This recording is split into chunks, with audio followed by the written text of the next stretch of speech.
This is Democracy Now!, democracynow.org, The War and Peace Report. I'm Amy Goodman in New York. We're joined by Democracy Now!'s Juan Gonzalez in Chicago. Hi, Juan.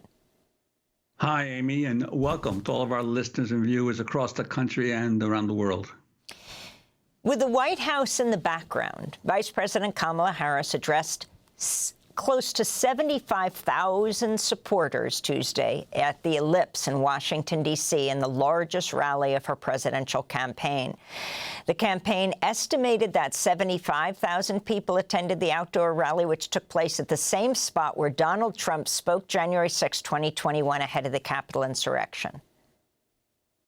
But I know many others are still considering who to vote for, or whether you'll vote at all.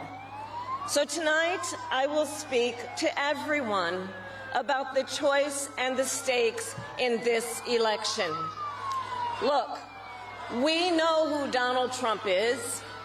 He is the person who stood at this very spot nearly 4 years ago and sent an armed mob to the United States Capitol to overturn the will of the people in a free and fair election. An election that he knew he lost. Americans died as a result of that attack. 140 law enforcement officers were injured because of that attack. And while Donald Trump sat in the White House watching as the violence unfolded on television, he was told by his staff that the mob wanted to kill his own vice president. And Donald Trump responded with 2 words: so what? America, that's who Donald Trump is. And that's who is asking you to give him another 4 years in the Oval Office. It's like it never went on. Kamala Harris went on to describe Donald Trump as a petty tyrant who is, quote, consumed with grievance and out for unchecked power. While she spoke, hundreds of protesters gathered to call for a U.S. arms embargo on Israel. Medea Benjamin, the co-founder of Code Pink, was removed from Harris's rally, along with others. So they're dragging us out while Kamala Harris is talking, and they're acting like everything is normal.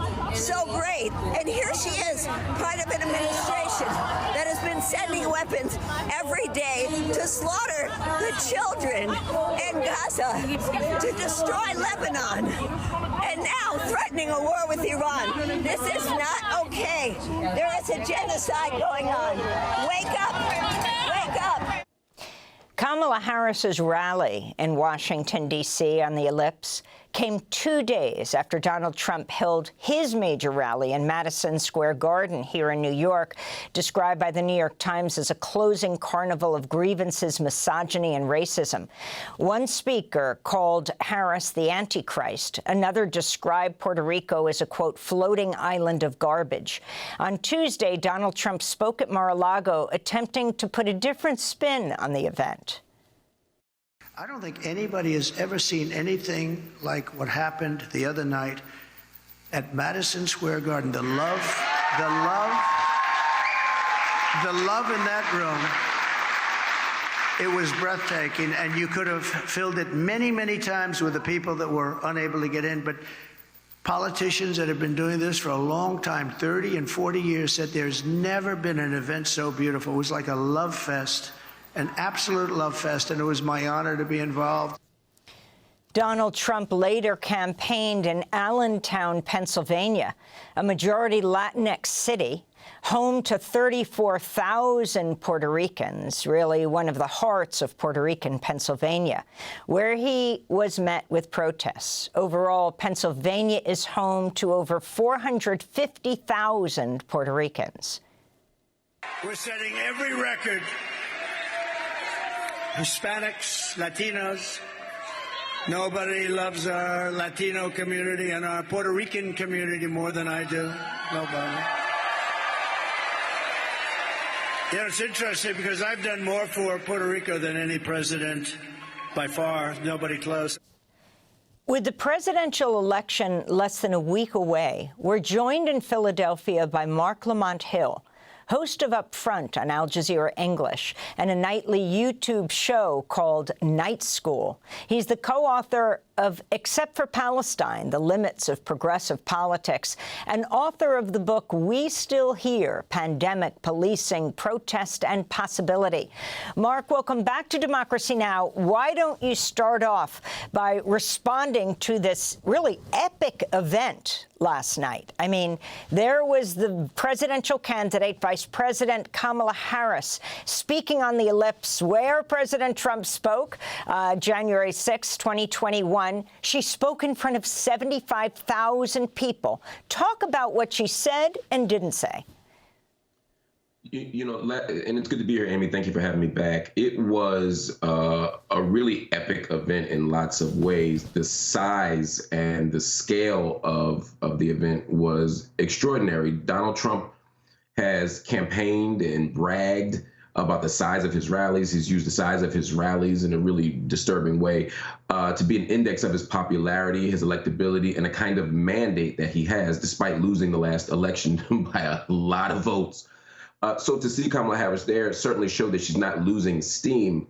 And she made a final case to the American people. And she made the best case that a liberal Democrat can make, which is Donald Trump is worse. Whatever critiques you have of her, she pointed out that democracy might be imperiled by his reelection. She pointed to January 6th, not just that it happened, but that he sort of underwrote it, that he animated it, that he inspired it, his cruel indifference to Mike Pence. But she didn't just talk about January 6th. She talked about the potential impact of a Trump presidency on everyday working people, the increasing taxes on imports, cutting taxes on billionaires. She did a solid job of pointing out all of the ways that Donald Trump is a threat, all of the ways that women's reproductive health, reproductive freedom, access to IVF. She went through all the things where Donald Trump is legitimately a worse choice. And for many people out there, particularly this audience, who may be saying, look, I hate both of these corporate candidates. I don't want either of them. I'm disturbed by them. She sort of made a case for why you might want to think of Trump. The problem is what you asked me about, secondly, which is what she left out.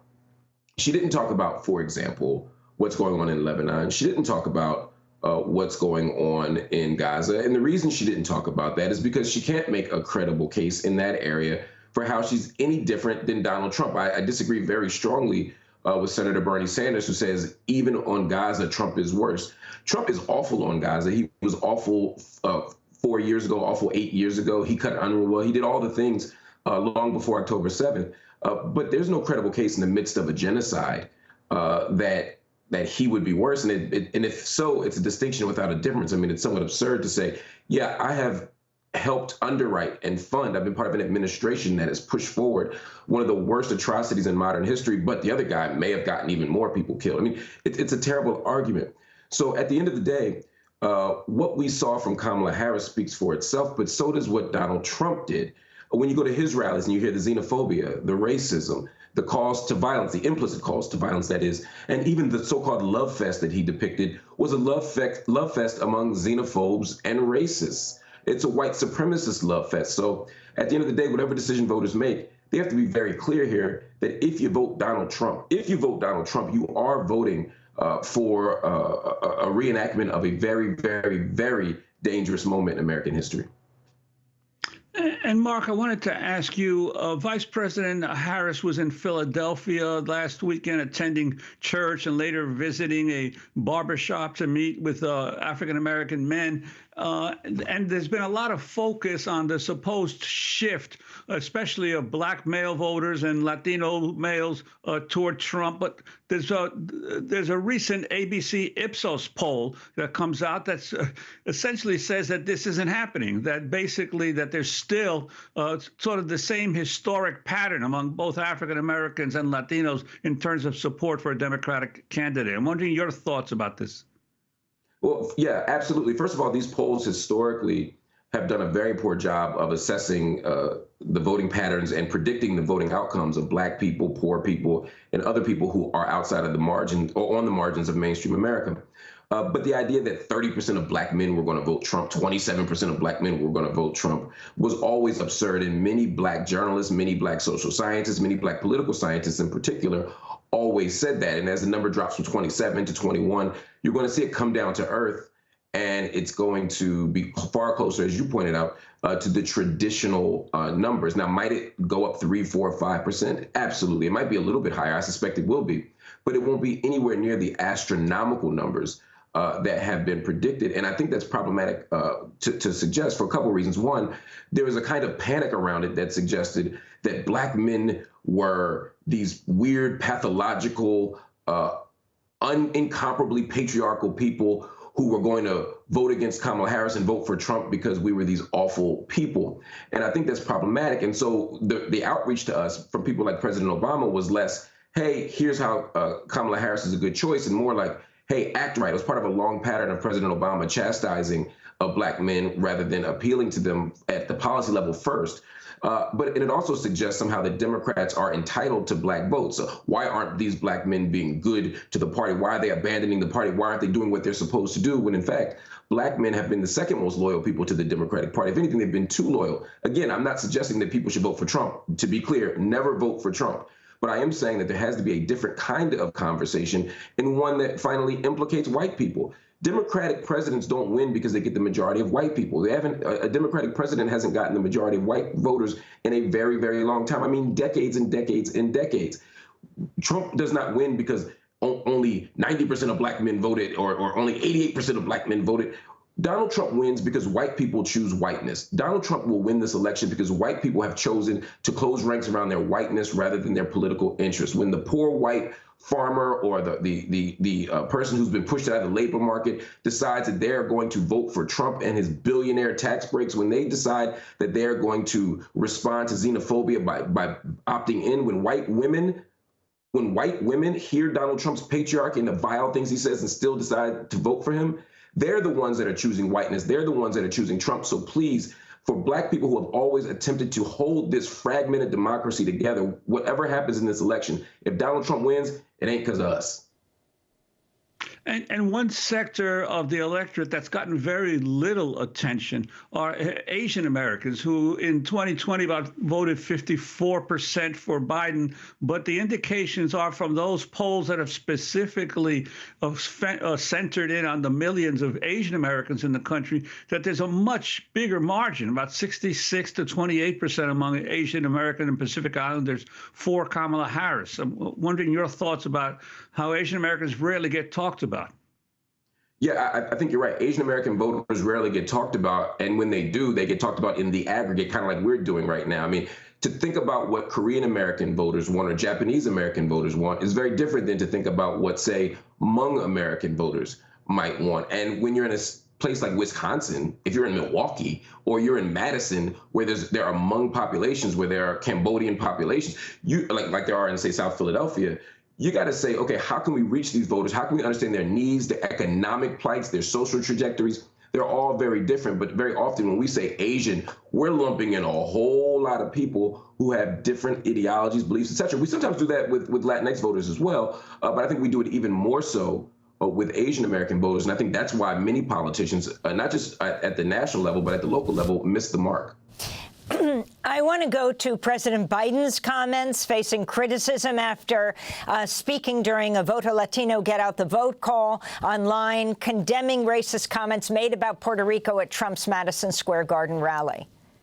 The Puerto Rican that I know, or Puerto Rico, where I'm in my home state of Delaware, they're good, decent, honorable people. The only garbage I see floating out there is his supporters.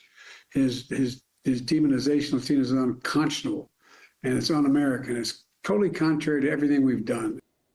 Now, Trump and his backers seized on Biden's remarks, comparing them to Hillary Clinton in 2016, calling Trump supporters a basket of deplorables. On social media, President Biden clarified. He said his demonization, this is what Biden said, referring to Trump, his demonization of Latinos is unconscionable. That's all I meant to say. The Biden team went on to say he was talking about the supporters who spoke at the Madison Square Garden rally. But Marc Lamont Hill, if you can respond to this, you are in Philadelphia. You're in the battleground state of Pennsylvania. There is this question and a whole controversy that is swirling about in the Kamala Harris campaign, which is what to do with Biden over these last few days. He is, quote, misspeaking a lot. They're going to send him to Scranton, of course, his hometown, where he can appeal to white, blue-collar workers. But they are concerned that about his gaffes, and that we in the media are even talking about this when she has 75,000 people at her closing argument address. Talk about the importance of Pennsylvania and also Biden's role in all of this, including what's happening in Gaza. Yeah, first, Pennsylvania absolutely is of the utmost importance. We saw that both in 2016 and in 2020. I'm not sure that either candidate or either campaign is comfortable that they can win this election if they don't feel like they're going to be competitive in Pennsylvania. Hillary Clinton lost in 2016, largely because of a very, I'm talking about razor-thin loss in Pennsylvania. I believe it was 55,000 votes or something in that neighborhood. And so Pennsylvania is of the utmost importance. I think sending Joe Biden to Scranton is ideal.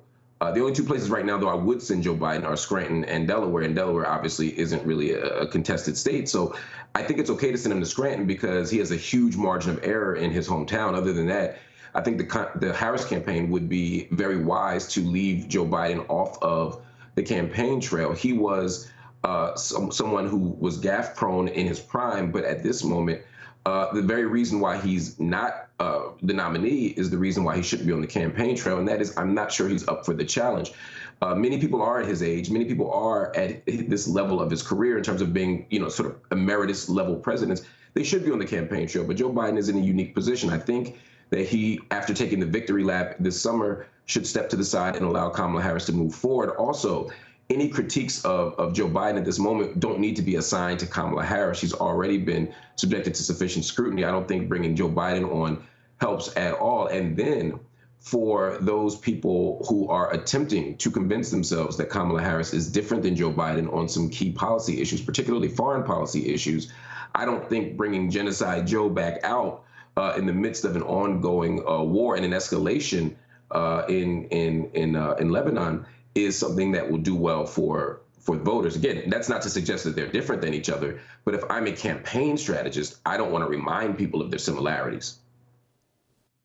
And Mark, I wanted to ask you about the day after Election Day next week, because back in the last presidential election, a year before the election, I warned on this show that my sense was that the Trump people were not going to accept whatever happened that was not in his favor, and that there was a real danger of violence and insurrection. But my sense is that this time, it's very likely that we're not going to know for days what the final results are, and whatever it is that the Trump people are not going to accept it. Except this time, I believe what's going to happen is more localized insurrections in county election boards and at the state level, as the Trump MAGA movement had learned from their failures last time around. I'm wondering if you have a sense whether the progressive or even the traditional Democrats are really prepared for the kind of resistance that they're going to encounter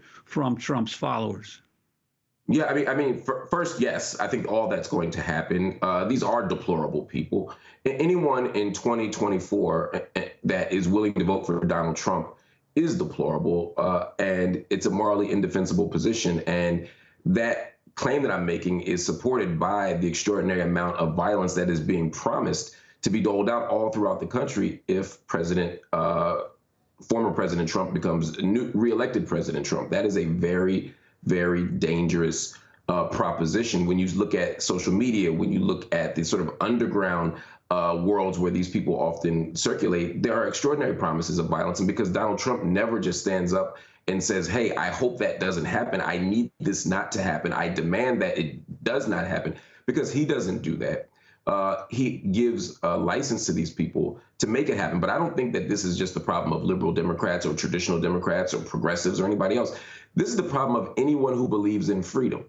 Anyone who believes in safety and dignity should be fighting this, should be preventing this. And every one of us should be scared, because as we saw, even people who carry the water for Donald Trump for 4 years, as Mike Pence did, and again, one of the most morally repugnant vice presidencies we could imagine, simply for being next to Trump, even though he did all that water carrying, he was disposable to Donald Trump. Donald Trump will allow anyone to fall by the wayside if it benefits him. So no one is safe in a Trump presidency. No one is safe the day after a Trump loss. And I think we need to be very mindful of that and guard ourselves against it. And the very fact that we have to ask ourselves, are we safe if Trump loses? When was the last time there was a presidential contest that did not include Donald Trump, where we were literally worried about the status of democracy or the safety of everyday people based on the winner or the loser of the election? We cause a lot of violence around the world, but we've never had to deal with that at home in the same way.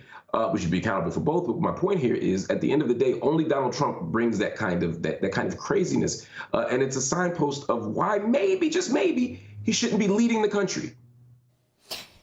Just to talk about the survey that Brennan just did, the Brennan Center, a survey of local election officials across the U.S. found 38% report experiencing threats, harassment, or abuse.